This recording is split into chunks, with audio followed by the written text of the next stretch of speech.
Hello दोस्तों, स्वागत है आपका आपके channel share market with CK में। आज हम बात करेंगे रिलायंस इंडस्ट्री लिमिटेड की। उसकी इन्फॉर्मेशन मैं आपको दूंगा, कितना भागा है, कितना और भागेगा, सारी कुछ हम बात करेंगे रिलायंस के बारे में, इसके बाइंग लेवल्स, चार्ट एनालिसिस, और आपको चार्ट में मैं बताऊंगा किस लेवल्स पे भागा है, और बड़ी बड़ी जो एजेंसीज ने रेटिंग दी है वो क्या किस तरीके से रेटिंग दी है, तो सारी कुछ बने रहेंगे। आप इस वीडियो को कृपया कर स्किप ना करें, स्किप कर करके देखेंगे तो बहुत सारी ज़रूरी इन्फॉर्मेशन आप स्किप कर देंगे।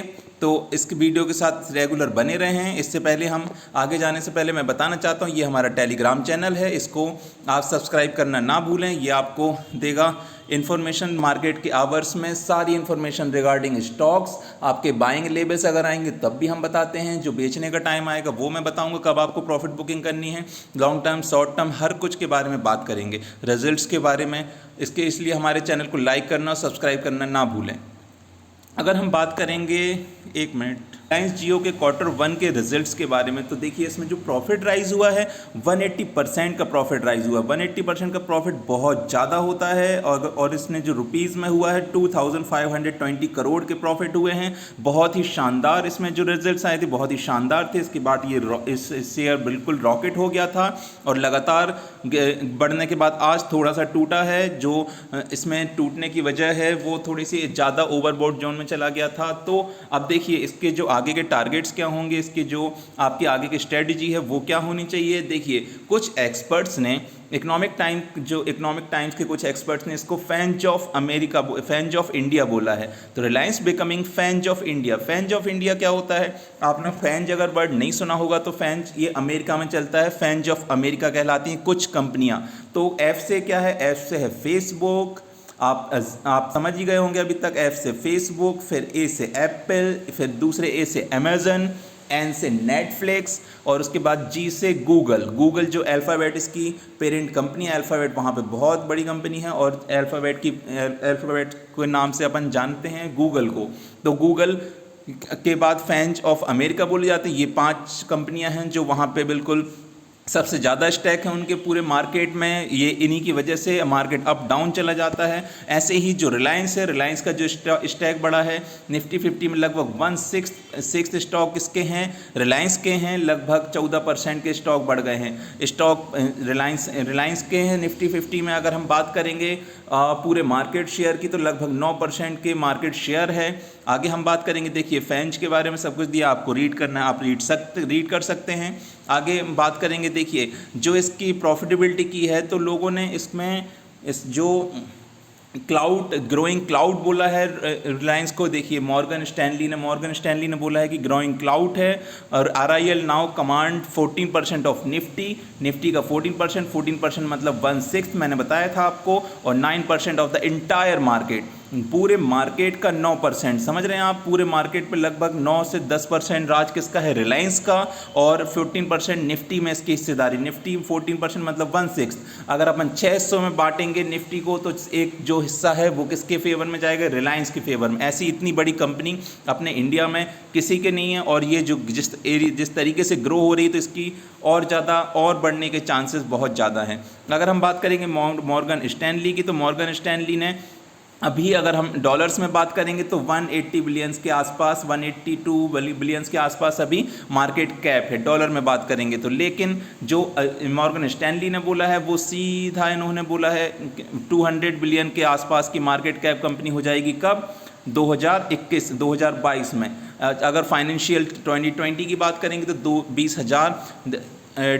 $200 बिलियन की मार्केट कैप कंपनी बन जाएगी। मतलब इसमें अभी भी आप देखेंगे तो 20% की ग्रोथ बची हुई है, लगभग 20% की ग्रोथ इसमें बची हुई है। बिल्कुल आप इसका अगर इनके हिसाब से देखेंगे तो बिल्कुल बुलिश ये शो कर रहे हैं। अगर 1-2 साल की बात करेंगे तो, अगर हम बात करेंगे CLSA की, अगर हम CLSA ने टारगेट दिए हैं करीब 2250 के, मतलब 2250 का टारगेट CLSA ने दिया है। और इसने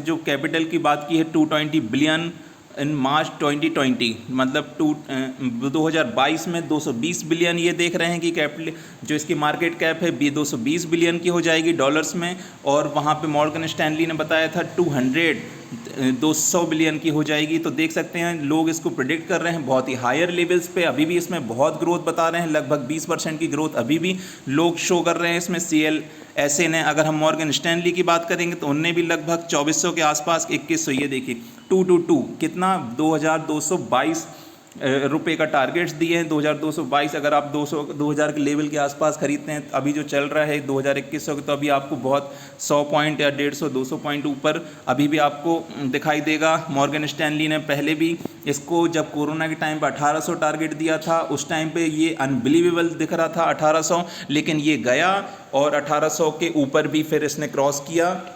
जो लोग बोल रहे थे कि ये स्टैनली ने जो टारगेट दिया है ये अचीव नहीं होगा, लेकिन ये अचीव हुआ और उसको क्रॉस भी किया, और अभी आपको देखिए 2000 के लेवल पे आपको ट्रेड करता हुआ दिख रहा है। अगर हम बात करेंगे गोल्डमैन सैच की, तो गोल्डमैन सैच ने एबिटा को सब सारे जो टारगेट्स हैं अब दिए हैं। एबिटा 30% की ग्रोथ बताई है। अगर CAGR देखेंगे तो 50% का इन्होंने ग्रोथ बताई है।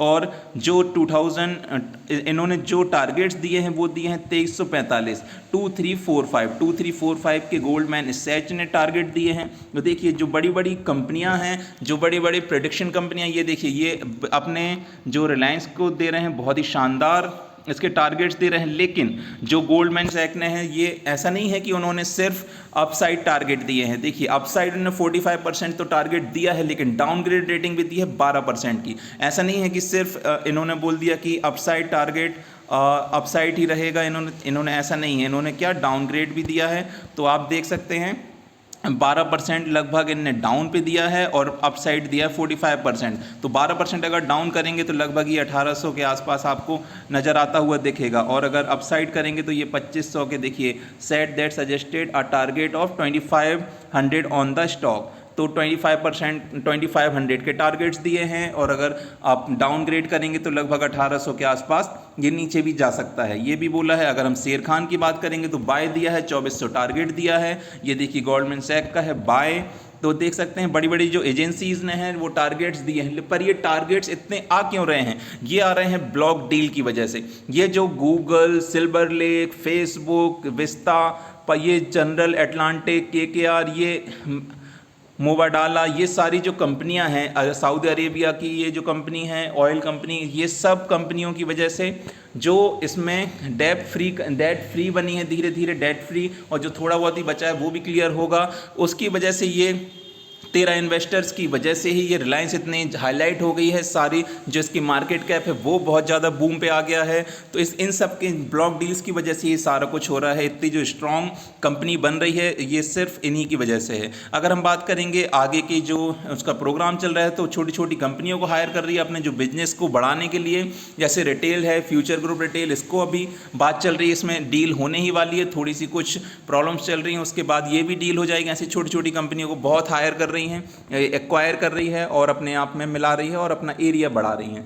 तो देखते हैं जैसे जियो मार्ट आप देखेंगे, इनके स्टार्टिंग जियो, आपने जियो जो सिम है उसके बारे में तो आप लोग को पता ही है, जियो मार्ट स्टार्ट किया है, तो सारा बिजनेस भी एक्सपेंड कर रहे हैं, सिर्फ ऑयल पे डिपेंड नहीं रह रहे हैं ये लोग अब। अगर हम बात करेंगे इसके फंडामेंटल्स की, तो देखिए अब हम अपना एनालिसिस करते हैं। 1,43,000 करोड़ की मार्केट कैप कंपनी है, 14,37,000 करोड़ की मार्केट कंपनी है, 14,37,000 करोड़ मार्केट कैप कंपनी। आप समझ रहे हैं इतना तो लोग, मतलब बहुत सारी कंपनियों को मिला के भी हो जाएगा। तो आप देख सकते हैं कि 1/6 ऐसे ही नहीं कहला रही है, ये 1/6 ऐसे ही नहीं कह रहा है। ये निफ्टी का 1/6 के लिए 14 लाख करोड़ की आप समझ सकते हैं कितनी बड़ी मार्केट कैप कंपनी है। अगर हम डिविडेंड यील्ड की बात करेंगे तो वो उतना खासा नहीं है। इंडस्ट्री की पी की बात करेंगे तो वो है 42 की, और ये आपको मिल रहा है 45 की पी पे। तो देखिए इंडस्ट्री की पी के लगभग थोड़ा सा ही महंगा आपको मिल रहा है। आज के दिन के डिलीवरीज की बात करेंगे तो वो ही है 31% की। लोग अभी भी इसमें अच्छा खासा इंटरेस्टेड हैं। 25 के ऊपर मैंने अच्छी खासी डिलीवरीज मानी है, तो 31% की डिलीवरीज हुई हैं। अर्निंग पर शेयर की बात करेंगे तो 46 है अर्निंग पर शेयर। और जो अगर हम बात करेंगे आज के ट्रेडिंग सेशन की, तो -1% के रिटर्न दिए हैं, और इसने जो लो लगाया था 2118 का लगाया था, हाई लगाया था 2196 का। इसमें हम बात करेंगे लार्ज कैप कंपनी है, लो रिस्क फैक्टर है, बिल्कुल डेट फ्री है तो लो रिस्क फैक्टर है। 1 ईयर के चार्ट पैटर्न की बात करेंगे। देखिए कोरोना के टाइम पे भी आपने देखा होगा कुछ उतना खासा यहाँ से आया था, यहाँ पे चल रहा था, उसके बाद ज़्यादा डिप नहीं आई, बस बड़ा ही है। बड़ा क्यों है? ब्लॉक डील्स की वजह से, आप भी जानते हैं। और 89% के शानदार रिटर्न्स बना के दिए हैं लोगों ने। जिसने यहाँ पे खरीदा था तो आप समझ सकते हैं आज वो कितने ज़्यादा प्रॉफिट में होगा सिर्फ 2-3 महीने में। अगर हम बात करेंगे लगभग आपको ये 800-900 के आसपास ट्रेड होता हुआ दिख रहा था मार्च अप्रैल में, लेकिन लोग उसमें डर रहे थे कि नहीं अब ये नीचे जाएगा और ख़रीद नहीं रहे थे। 1100 पे भी मैंने बोला था, जब भी नहीं खरीदा। अब देखिए कहाँ पे पहुँच गया है, आप ब्लॉक डील्स की वजह से आप जानते हैं। 5 ईयर्स की अगर बात करेंगे तो इसने शानदार 339% के रिटर्न दिए हैं, बहुत ही ब्रिलियंट। 5 साल में आप देख सकते हैं इसने 1 लाख रुपए को लगभग 2-3.5 लाख रुपए बना दिया। अगर हम इसके फाइनेंशियल ट्रेंड की बात करेंगे तो देखिए रेवेन्यू डे बाय डे बढ़ता ही जा रहा है। अगर हम इसकी प्रॉफिटेबिलिटी की बात करेंगे तो प्रॉफिटेबिलिटी थोड़ी सी पॉइंट में ही थोड़ी सी माइनस में हुई है, लेकिन ये जो इसमें अभी सिनारियो चल रहा है बहुत ही स्ट्रांग है। अगर हम बात करेंगे जो सबसे मेन है हमारा चार्ट एनालिसिस की बात करेंगे, देखिए ये थोड़ा सा लॉन्ग चार्ट है। अगर मैंने जो बताया था कि ये मैंने पहले आपको बताया था एक वीडियो में कि जो अभी रिलायंस चल रहा है वो अपने 200 मूविंग डे को बिल्कुल टच करके वापस लौट जा रहा है, उसी को सपोर्ट लेके चल रहा है। तो देखिए 1 बार 2 बार 3 बार 4 बार और ये 5 बार इसने सपोर्ट लिया है अपने 220 डे मूविंग एवरेज को। तो आप अगर जिसने भी यहाँ पे ख़रीदा है वो तो बहुत ही अच्छे प्रॉफिट में होगा, वरना कुछ लोग सिर्फ बैठ के देख ही रहे हैं कि रिलायंस बढ़ रहा है और उसको गिरावट का वेट कर रहे हैं। तो इसमें जो आपको मैं टारगेट्स दूंगा, अगर हम इसकी MACD की बात करेंगे तो MACD एकदम फ्लैट है, बिल्कुल उसके साथ साथ ही चल रहा है। और जो RSI की बात करेंगे तो वो बुलिश है, बहुत ही शानदार 64 की RSI है। मैंने बताया था 40 के ऊपर मैं बुलिश ही मानता हूं। अगर हम वॉल्यूम की बात करेंगे तो वॉल्यूम बहुत ही शानदार है इसमें।